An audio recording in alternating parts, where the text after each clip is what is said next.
विद्यार्थियों, स्वागत है आपका हमारे YouTube चैनल ई कंटेंट हिंदी पर।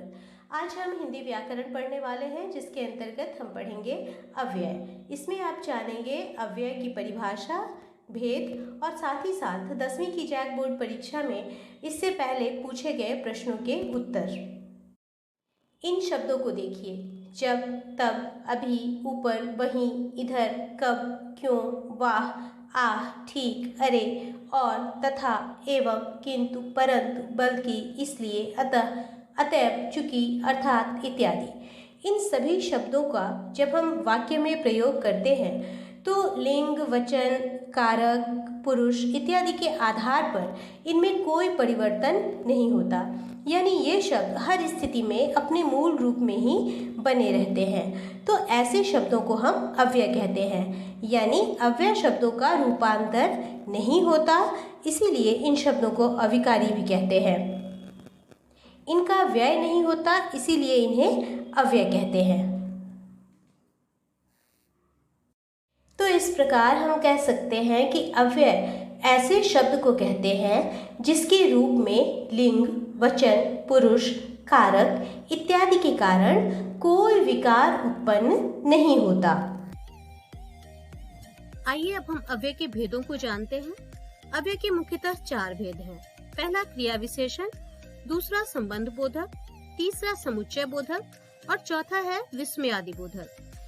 क्रिया विशेषण अव्यय, इसके 4 भेद हैं: स्थानवाचक, रीतिवाचक क्रिया विशेषण, कालवाचक क्रिया विशेषण और परिमाणवाचक क्रिया विशेषण। तो स्थानवाचक के अंतर्गत जो चीजें आती हैं उसमें आता है कहाँ, रीतिवाचक के अंतर्गत कैसे, कालवाचक के अंतर्गत कब और परिमाणवाचक के अंतर्गत कितना। तो इस तरह के जितने शब्द हैं वो क्रिया विशेषण के अंतर्गत आते हैं। अगला हम देखते हैं संबंध बोधक। संबंध बोधक यानी कि इसमें काल, स्थान, दिशा, संरचना और विरोध, इन 5 चीजों का पता चलता है। काल का उदाहरण पहले बाद, स्थान ऊपर नीचे, दिशा दाएं बाएं, संरचना अलावा और विरोध प्रतिकूल। इसी तरह समुच्चय बोधक, इसके 2 भेद हैं मुख्य रूप से। एक है समानाधिकरण और दूसरा है व्याधिकरण। जब हम बात करते हैं समानाधिकरण की तो इसके अंतर्गत 4 चीजें होती हैं: संयोजन, विकल्प, विरोध और परिमाण। संयोजक जैसे और, वा, ये 2 वाक्यों को मिलाते हैं। इसी तरह विकल्प अथवा या, विरोध लेकिन, किंतु, परिमाण इसलिए, ताकि। व्याधिकरण जैसे क्योंकि, उद्देश्यवाचक की, जो, संकेतवाचक जो तो, यदि तो और स्वरूपवाचक यानी कि अर्थात या मानो। तो ये सारे शब्द समानाधिकरण अव्यय के अंतर्गत आते हैं। इसी तरह व्याधिकरण की अगर हम बात करें तो इसके अंतर्गत भी कारणवाचक, उद्देश्यवाचक, संकेतवाचक और स्वरूपवाचक, ये 4 तरह के शब्द आते हैं। कारणवाचक जैसे क्योंकि, उद्देश्यवाचक जैसे कि, जो, संकेतवाचक जो तो, यदि तो, स्वरूपवाचक अर्थात मानो। अब हम देखते हैं विस्मयादि बोधक अव्यय के बारे में। विस्मयादि बोधक अव्यय, इसके अंतर्गत हर्ष बोधक, शोक बोधक, आश्चर्य बोधक, अनुमोदन बोधक, तिरस्कार बोधक, स्वीकार बोधक, संबोधन बोधक इत्यादि शब्द आते हैं। इसमें जैसे कि हम विस्मय से, जब हमें बहुत प्रसन्नता होती है तो विस्मय से हम कहते हैं आहा, जय, या फिर शोक में हम कहते हैं आह, हाय, या आश्चर्य में हम कहते हैं वाह, क्या, या अनुमोदन में हम कहते हैं जी, हाँ, या फिर हम तिरस्कार में कहते हैं हट, या हम स्वीकार बोधक में कहते हैं हाँ, जी, या संबोधन में कहते हैं अरे, अजी। तो ये सारे शब्द विस्मयादि बोधक के अंतर्गत आते हैं। तो इस तरह हमने देखा कि अव्यय के 4 भेद हैं और इनके फिर इन भेदों के उपभेदों के बारे में भी हमने जान लिया है। अब हम आगे बढ़ते हैं। अब हम बात करेंगे कुछ उदाहरणों की। जैक बोर्ड में पूछे गए पिछले 10 वर्षों के प्रश्नोत्तर के आधार पर अब हम अव्यय का अभ्यास करेंगे। आप देखेंगे कि प्रश्न में इस प्रकार निर्देश दिया रहता है: रिक्त स्थान की पूर्ति अव्यय पद से कीजिए। 2009 दिन डैश ढल रहा था। विद्यार्थी अध्ययन के डैश नहीं हो सकते, वह डैश आलोचना ही करता है। अब जानते हैं इसका उत्तर क्या होगा।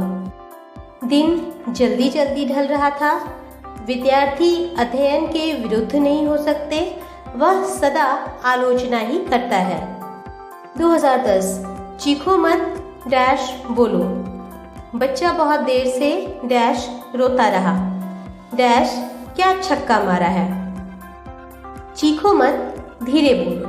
बच्चा बहुत देर तक रोता रहा, वाह क्या छक्का मारा है। 2011 एनुअल एग्जामिनेशन। पहला प्रश्न कीजिए डैश दूसरा। अच्छे चरित्र डैश जीवन निरर्थक है, उसकी हालत डैश खराब है। पहला प्रश्न कीजिए फिर दूसरा। अच्छे चरित्र के बिना जीवन निरर्थक है, उसकी हालत बहुत खराब है। 2011 सप्लीमेंट्री। पेट्रोल डैश गाड़ी नहीं चल सकती, डैश कैसा सुंदर दृश्य है। सीता डैश गीता दोनों सांस्कृतिक कार्यक्रम देखने गई। पेट्रोल के बिना गाड़ी नहीं चल सकती, वाह कैसा सुंदर दृश्य है। सीता और गीता दोनों सांस्कृतिक कार्यक्रम देखने गई। वर्ष 2012। खूब मन लगाकर पढ़ो, डैश परीक्षा में प्रथम आ सको। रमेश अब डैश पढ़ रहा है, डैश कहाँ से बदबू आ रही है। खूब मन लगाकर पढ़ो ताकि परीक्षा में प्रथम आ सको। रमेश अब तक पढ़ रहा है, छी कहाँ से बदबू आ रही है। 2012 सप्लीमेंट्री। मैंने तुम्हारी शिकायत नहीं डैश प्रशंसा की है। बच्चा बहुत देर डैश रोता रहा, वह डैश सच बोलता है। 2012 सप्लीमेंट्री। मैंने तुम्हारी शिकायत नहीं बल्कि प्रशंसा की है। बच्चा बहुत देर तक रोता रहा, वह सदा सच बोलता है। वर्ष 2013। डैश कैसा सुंदर दृश्य है। बच्चा बहुत देर डैश रोता रहा, अनुराग अब डैश स्वस्थ है। वाह कैसा सुंदर दृश्य है। बच्चा बहुत देर तक रोता रहा, अनुराग अब बिल्कुल स्वस्थ है। चीखो मत डैश बोलो। अनुराग डैश सत्य बोलता है, हमें अपनी सभ्यता डैश संस्कृति पर गर्व है। चीखो मत धीरे बोलो। अनुराग सदा सत्य बोलता है, हमें अपनी सभ्यता और संस्कृति पर गर्व है। 2015। पता नहीं वह डैश चला गया। बालक चांद की डैश देख रहा था, अनुराग डैश सत्य बोलता है। पता नहीं वह कहाँ चला गया।